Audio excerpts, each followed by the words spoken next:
Okay, now this video we are going to start, that is plain Poiseuille flow. So after completion of Couette flow, if you people have already understood Couette flow, so it will be very easy to understand plain Poiseuille flow.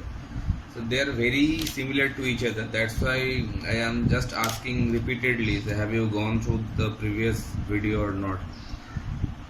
I know that few of you, that means very few of you will observe the video. The rest of you will be kind of just an observer or audience. You won't open those video just to waste your time. I know that very well. So people who are actually interested, the video is for them. So the plain Poiseuille flow is basically a kind of parallel flow. That's why I have written over here that is a kind of parallel flow. So in parallel flow you already know that only u component of velocity will be there, but v and w, that means the velocity component in y direction and in z direction, actually it is not working there. So in x direction the component of velocity is known as u, that is only working, that is known as the parallel flow. So if anybody asks you what is parallel flow, the answer will be such like this, that the flow when only the component of velocity u, which is in x direction, that is in working, and rest of two component of velocity, that is v and w, are completely zero, then that flow is known as parallel flow. So in this particular parallel flow, when both of the plates, that means the top and the bottom, both the plates are completely fixed, then that kind of flow is actually known as plain Poiseuille flow. Okay. So that kind of phenomenon you can see for suppose a flow occurring through a duct. That kind of thing actually you can see over there. When the top and the bottom boundary surface both are completely fixed, only the fluid is flowing. It's a simple thing. So I have written over here that for parallel flow, if both the plates are fixed and the fluid moving with the velocity u, then that special type of parallel flow is known as plain Poiseuille flow. Okay. So now this for this plain Poiseuille flow, we are going to derive again the velocity ratio or shear stress. Same kind of derivation will be there, nothing different is there. And that means for continuity equation, from continuity equation first we have started in Couette flow. So in this particular case also we are going to start with the same fashion. So from continuity equation we know that du dx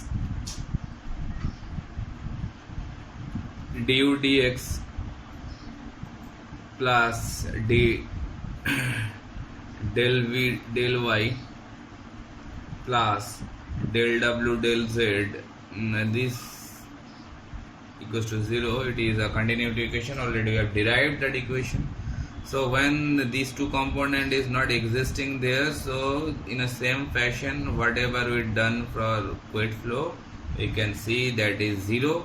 So what does it mean? It means that u is only a function of y and z. Why? Because del u del x, when it is 0, that means u is not going to change with respect to x direction. Already we have done all this thing in case of Couette flow. So if u is a function of y and z, and along with if we consider that if z is much bigger, that same consideration, bigger than y, then we can ignore that particular z direction velocity component. So that way we can say that u is only a function of y now. And that thing also we have used for Couette flow, that if the z direction means actually the direction perpendicular to the board. Okay. So it is basically representing the width of this particular board. Okay, and we are considering two flat plate like this manner. Okay, so distance between two hand of mine, it is represented by y, and the width of this particular any one board, suppose this width is represented by z. So if we consider that this width is much bigger comparing with the distance between these two plates, then the change of velocity with corresponding this big direction, it can be ignored. So only we are considering the change of velocity in between the small distance. So that's why I have expressed that u is a function of y, while that z distance is much greater than y. That point of time we can consider this one. That consideration we have adopted for quick flow. So now from Navier-Stokes equation, same manner, same fashion. From Navier-Stokes equation, try to write the Navier-Stokes equation frequently, or 2 or 3 times if you practice it, you can write easily Navier-Stokes equation. It is very important for any kind of fluid mechanics subject. So that's why I am telling you. So that Navier-Stokes equation we written for the quick flow also. So that is same manner in x direction if we write it. So rho del u del t plus u del u del x plus v del u del y plus omega a small w del u del z equals to the pressure gradient minus del p del x, and it is favorable pressure gradient. So mu is del square u del x square plus del square u del y square plus del square u del z square. That is the Navier-Stokes equation in x direction. Okay, and in this particular for quick flow we have seen that the Navier-Stokes equation in x direction, it is very important to us rather than y direction and z direction, because in quick flow direction derivation you can see that if you write that Navier-Stokes equation for y direction and z direction, that point of time all the components from both the sides, it has been cancelled with each other. So just I am eliminating that y direction and z direction Navier-Stokes equation. If we write those, then you can see that for Navier-Stokes equation for y direction and z direction, if we write that Navier-Stokes equation, it will give you nothing but del p del y equals to del p del z equals to 0. It will give you such kind of thing. So what does it mean? That means that p is only a function of x only, because with respect to y and with respect to z, if the change of pressure is 0, then obviously it will change with the direction of x. And if the pressure is going to be changed along the x direction, then that flow can only occur in x direction, not along the y and z direction. And we have considered that flow is not occurring in v and w or y or z direction. That's why I can say the pressure is only a function of x, not along y and z. That's why flow is occurring only along the x direction, not along y and z direction. So for y and z direction Navier-Stokes equation if we use, so that will give you. Okay, that's why I have not written that Navier-Stokes equation in y and z direction. But you can try it with the y and z direction Navier-Stokes equation. If you write it repeatedly, so it will be very easy to memorize the Navier-Stokes equation. Okay, now for the x direction Navier-Stokes equation, if you just consider that one, that you can see that again in the same manner. So when the flow is steady, I have eliminated those considerations actually. So the consideration of the assumption will be same for the plane Poiseuille flow, that it is a steady flow, it is a fully developed flow, it is a viscous flow.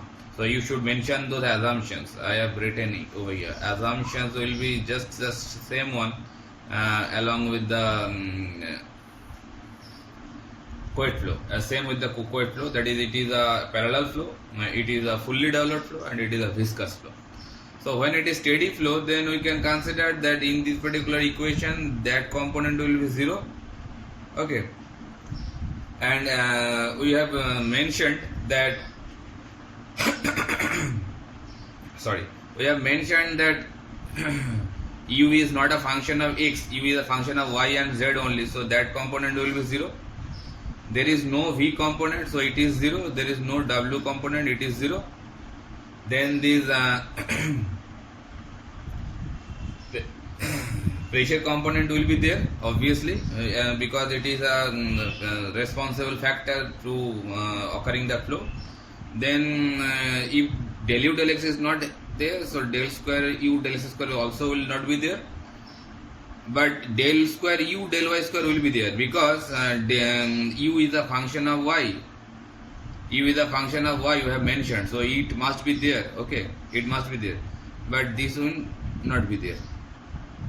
So after the elimination, or after the cancellation from both the sides, or neutralization from both the sides, we can write the same equation whatever we have written in case of Couette flow, that is this one, equals to del p del x, or rather say dp dx, because it is in a exact differential now, so we shouldn't mention it by inexact, because now it is in a exact differential form, so it is not a partial differentiation now, so we can write dp dx.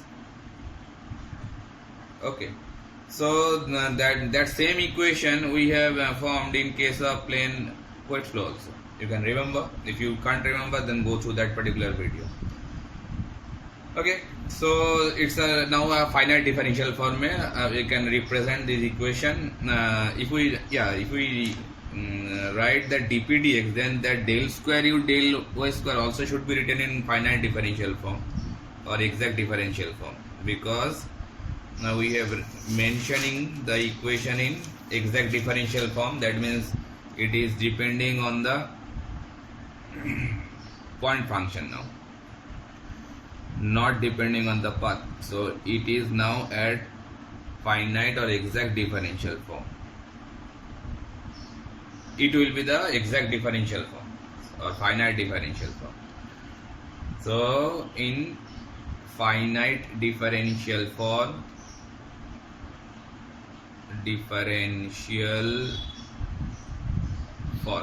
it will give you that kind of, it's actually governing equation for plane Poiseuille flow. Okay, now the same fashion, do integrate 2 times. That same things we have done for Couette flow also.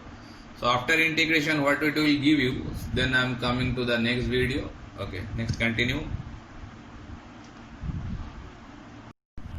So now after, if you do the integration process, then what will be giving you, some same integration process we have done for the Couette flow also. So that way we are having the first integration and second integration, do with your own effort. So you can see that u is nothing but 1 by 2 mu dp dx into y square plus c1y plus c2. The same integration method we have adapted for Couette flow. So just go through it, you can very easily understand that thing. Okay, now after having this, we have to put the boundary condition. So boundary condition in this particular case will be different. From here the derivation is going to be different from Couette flow, because the boundary condition will be different. You can check the picture whatever I have attached on the first lecture. You can see there we have placed the axis or the Cartesian coordinate system. You can see the origin is placed at the central axis of the pipe. Just go through the picture. You can see over there that in the drawing that it is the central axis, and we have placed the origin in this particular central axis. Okay, so that's why the boundary limit and h value, this is the h value. Okay, so from the origin it will be h by 2 at the top, and from the origin it will be h by 2 at the bottom. And if we use like a boundary condition from the origin, you should consider the sign convention there. So it should be plus h by 2 at the top and minus h by 2 at the bottom. Obviously from sign convention you can go through, from origin to the top plate it will be plus h by 2, from origin to the bottom plate it should be minus h by 2. So from here we are changing the derivation So if we put the boundary condition when y equals to h by 2, then u equals to 0. Why? Because I have shown here the velocity profile. You go through the picture. I have shown the velocity profile like this. Why it is like this? Because at this particular point and that particular point, when it is attached, the fluid particle which is attached to the boundary surface, and there is no slip condition. So at this particular point and that particular point, the velocity will be 0 because the fluid particle actually getting adhered to the plate. And gradually you can see the velocity profile, it is maximum at the center. Just go through the previous video, you can see this picture there clearly.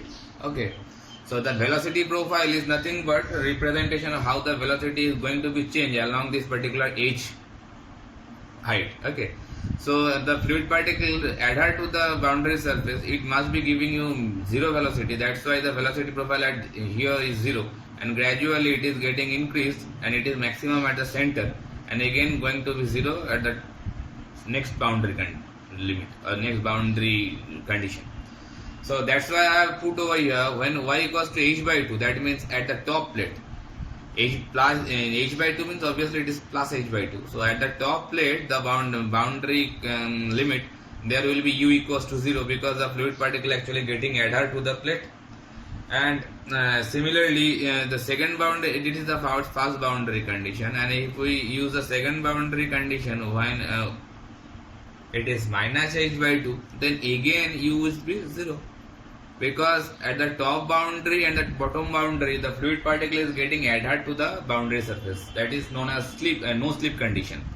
That's why we say that velocity will be 0. Now use both this boundary condition with this particular equation in a same fashion what we do in a finite integration method. Differential integration do the same process. So if we do this particular thing, if we put the boundary limit over here, after putting from first boundary condition on the equation, we are getting a equation like this. 2c2 is nothing but minus h square by 4 mu dp dx minus hc1. Just do the calculation little bit with your own effort. You can see it will be giving you like this equation. And when you put the second boundary condition on the same, then you can see that finally it will give you minus 2hc1 equals to 0, and that means c1 equals to 0. So after putting the second boundary condition, you are getting c1 is 0. So when c1 is 0, then finally from this particular equation, when c1 is 0, then from this particular equation you are getting that c2 is nothing but minus h square by 8 mu into dp dx. So finally the c2 expression look like this. So if you put this c2 value on that particular equation, then what will you it will give you? It will give you that after putting that thing, it will give you u equals to h square. Just do a simple simplification. So it will give you finally h square by 8 mu, h square by 8 mu minus dp dx. In the same manner I am trying to write it, whatever we have used to write in Couette flow. Okay, in brace, second brace, 1 minus 4 y by h whole square. I have written in the same fashion. We have used that particular thing in Couette flow also. So just do a simple calculation with your copy and pen. Use your simple ability to simplify the expression. So it will be giving you such like this. Okay. So after getting, if you have having any confusion or any problem to get that particular relation, then come back to me, I will help you.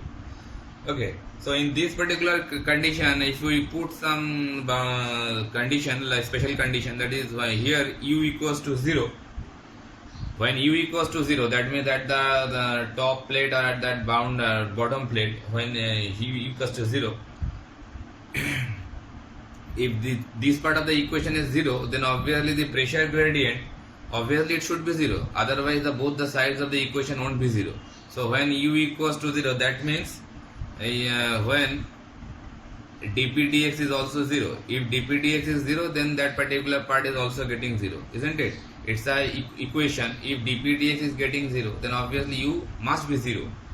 So what does it mean? It means no flow condition. No flow condition. Why it is non-flow? Because there is no pressure gradient, man. Oh sorry, when dp dx is 0, then no flow condition. Because if there is no pressure gradient, then the flow won't occur. We all know that fluid need to have a pressure difference to flow, and when u is greater than 0, if u is greater, left side of the equation is greater than 0, then dp dx must be negative. If it is negative, then negative and negative it will give you positive value.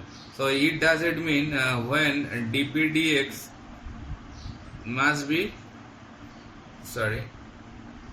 when dp dx must be less than 0. So it means what? It means the flow will occur in positive direction. It means flow will occur in positive x direction, isn't it? Because it is known as what pressure gradient? It is known as favorable pressure gradient. That's why the flow will occur in positive x direction. And similarly, if we go for u less than 0, then obviously dp dx must be greater than 0. dp dx must be greater than 0, isn't it? So if we dp dx is greater than 0, that means what? Flow will occur, but flow will occur in negative x direction, isn't it? Because it is known as non-favorable pressure gradient or adverse pressure gradient. So due to the adverse pressure gradient, obviously the flow will occur but in an opposite direction. Okay, so these are the things of what we can gather from this particular condition. Okay, so from here we are getting the equation, whatever it is look like this equation we are now going to use. From this equation now we can say, that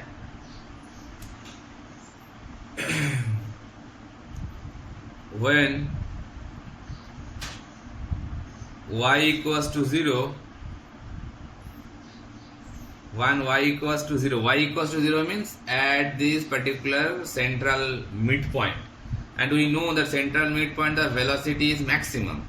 Okay, so when at the central midpoint the velocity is maximum, at that point of time we can say u is nothing but u max, because it is giving you the maximum velocity. And when u equals to 0, if you put that relation over here, so that way that u, that means the u max will give you a expression like h square by 8 mu minus dp dx. How it comes? Just we have put this y equals to 0 value on this particular equation. So it will be y equals to 0 means the velocity will be maximum. That's why that u maximum expression comes like this after putting y equals to 0. h square minus 8 mu minus dp dx. So if we u max, yes, is it right? Just try, let me a second to check it. Y equals to 0, if we put it over here, then a square minus 8 mu minus dp dx, this part will be 0. Yes, it is right. Yes, it is right.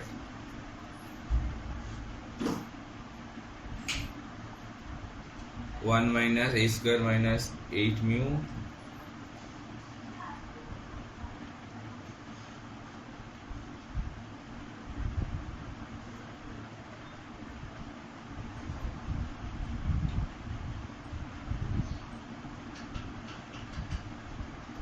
yes.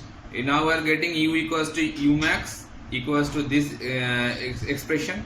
So now if h square minus 8 mu minus dp dx, if this part is known as u max, Then finally we can write the equation like this manner. See, u equals to u max into 1 minus 4 y by h square, isn't it?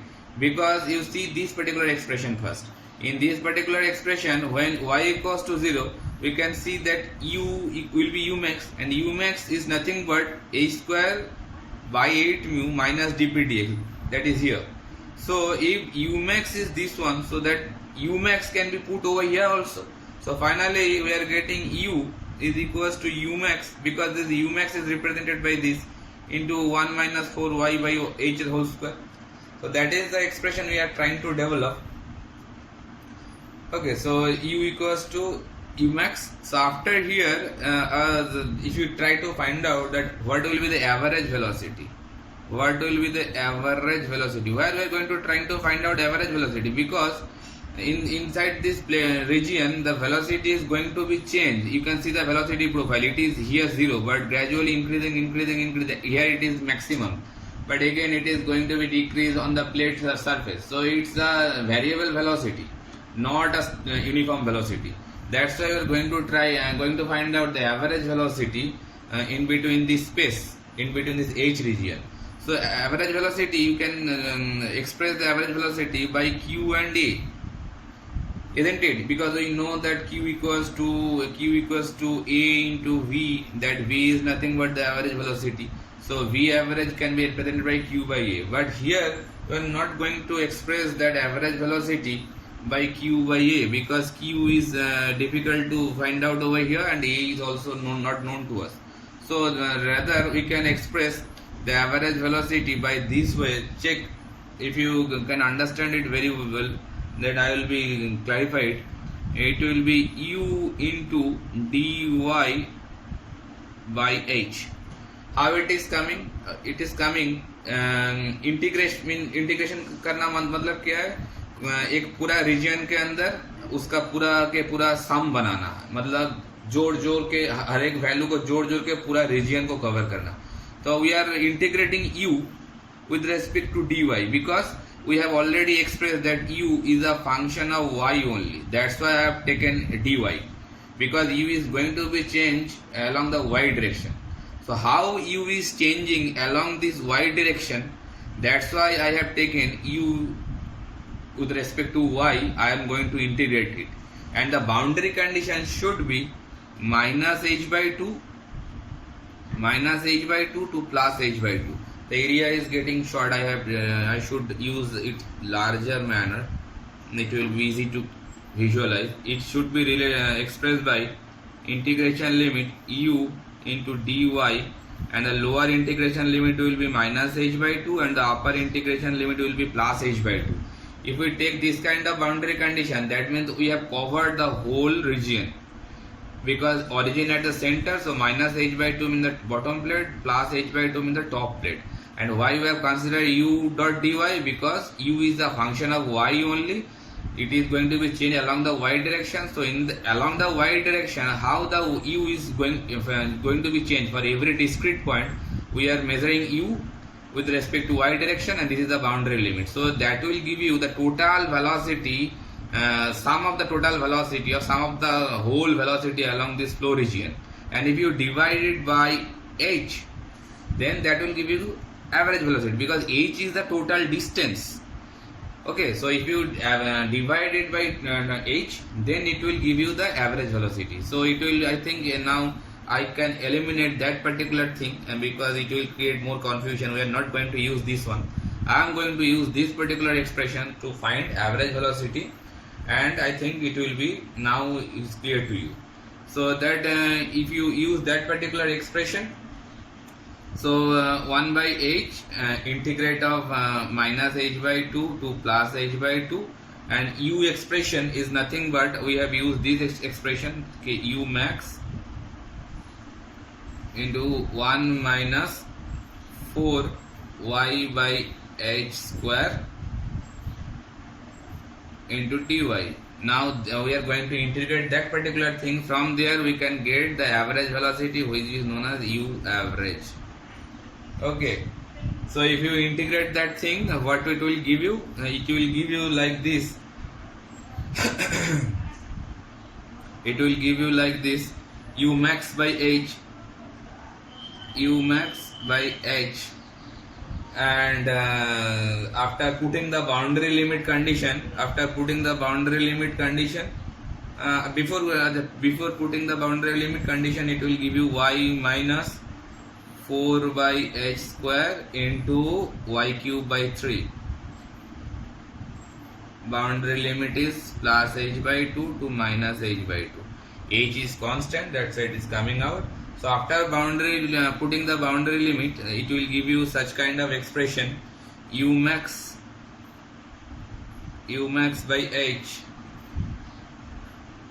in bracket h minus h by 6 minus h by 6. It will give you like this. And then again, if you do some little bit of calculation, so it will finally give you 2 by 3 u max. So finally it is equals to u average. So that is a very important equation. What we are getting, that u average is nothing but 2/3 of u max. U max, if you are knowing with the value of u max, then just 2/3 of it will give you the average velocity along this flow region. So if you put the u max expression, u max means this one, h square by 8 mu within bracket minus dp dx. So u average, finally it will give you that 2/3 of h square by 8 mu minus dp dx. So finally we are getting that kind of expression which is standing for u average, and it is very important. Okay, next move to the next part, that is really dealing with shear stress. Okay, this part we are going to clarify the shear stress for plane Poiseuille flow. In the same fashion, just like Couette flow, we know that shear stress is expressed by mu du by dy from Newton's law of viscosity, and already we know that u is nothing but u max of 1 minus 4 y by h whole square. That we know already. So from there, if we derivative it and du by dy with respect to y, then you can get this kind of expression, that y u max minus 8y by h square. So that will give you minus 8y into u max by h square. So that is du dy. So if you are knowing with this du dy value, then put it over here. So from there you can get the tau expression look like this: mu into minus 8 u max into y by h square. So that will give you like this expression. So from there, if we try to know, if you want to know that what will be the shear stress at the top and the bottom plate, then if you put that thing tau at y equals to minus h by 2, that minus h by 2 means at the bottom plate. So that just put y value over there, minus h by 2. So that will give you sorry, that will give you 4 mu u max by h, and that way u max expression we already know that u max is nothing but 3 by 3 mu average. We already know that u max from the previous video, just go through it, that u max is nothing but 4 by 3 u max is nothing but 3 by 2, 3 by 2 u average. That already we have derived in the previous video. So just put that thing over here. So if you put that thing over here, so it will be give you that 4 mu u max, 4 mu u max by, sorry, not u max, I am going to replace the u max over here, that's why I will 4 mu by h, or instead of u max I have written 3 by 2 u average. So that 2 and 4 will be cancelled, so it will be give you that 6 mu u average by h. So it is at y equals to minus h by 2, tau value is like this. So that at the bottom plate the shear stress will be such like this, and the top plate if you put y equals to h by 2, then also it will give you the expression, some expression.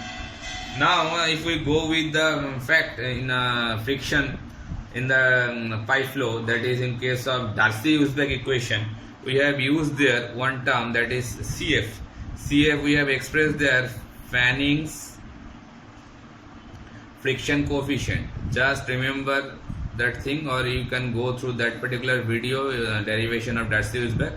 There we have used CF, it is nothing but the Fanning coefficient, friction coefficient, and we have expressed it that by tau w divided by half rho u average square. You can check it over there, u average square. Okay, where tau w is nothing but the shear stress at wall, it is nothing but the shear stress at wall, and rho you all know it is density, and u average is nothing but the average velocity. Okay, so that particular thing is a kind of empirical relation. Basically you don't have to derive that particular thing, that is the kind of empirical relation which is known as Fanning's friction coefficient, or it is also known by skin coefficient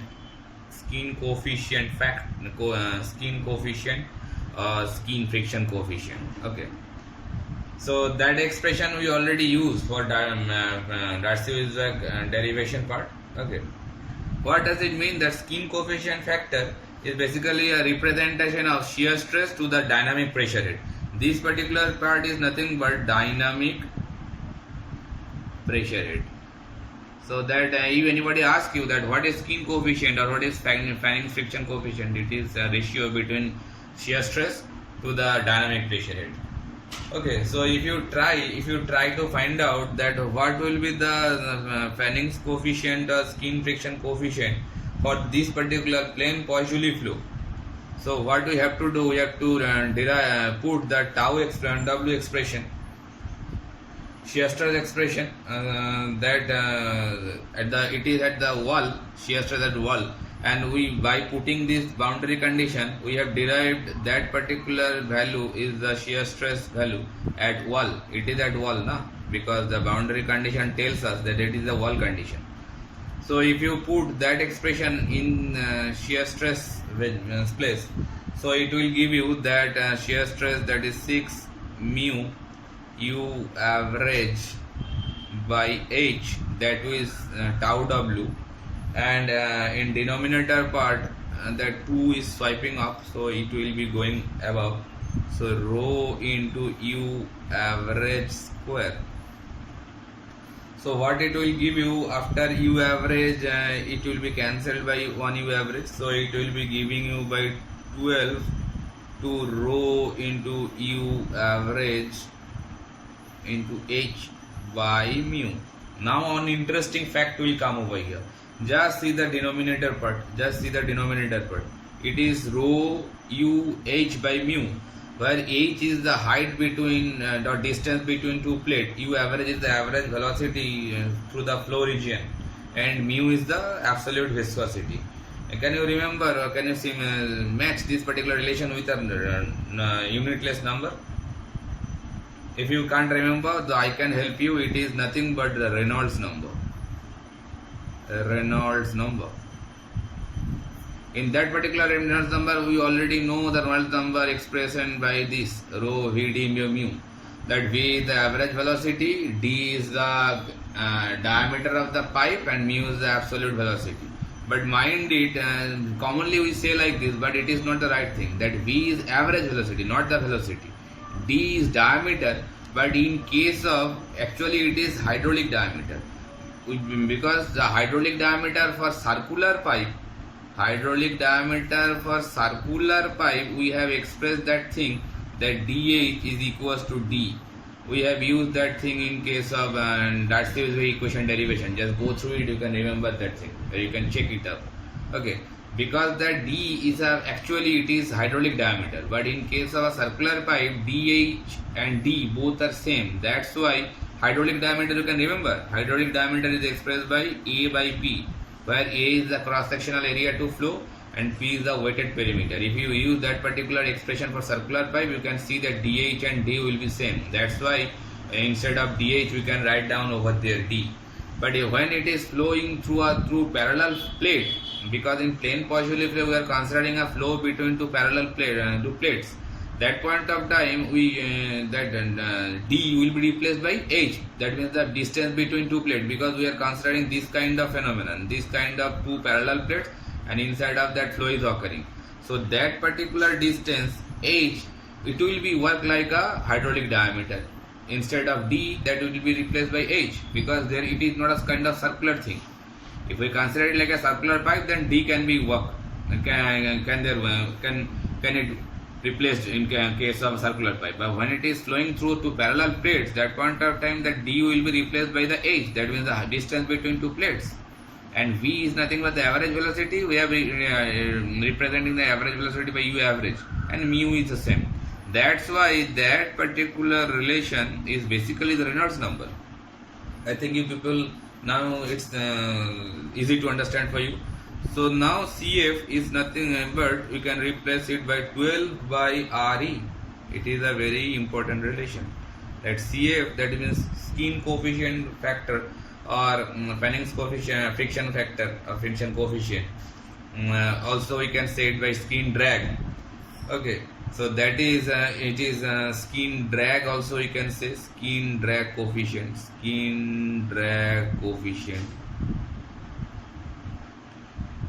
or friction Panning's friction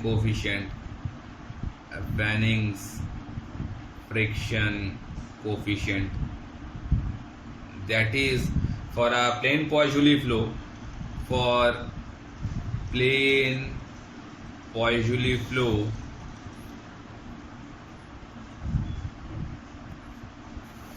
its Poiseuille spelling is very difficult, so before writing it, practice 2 or 3 times.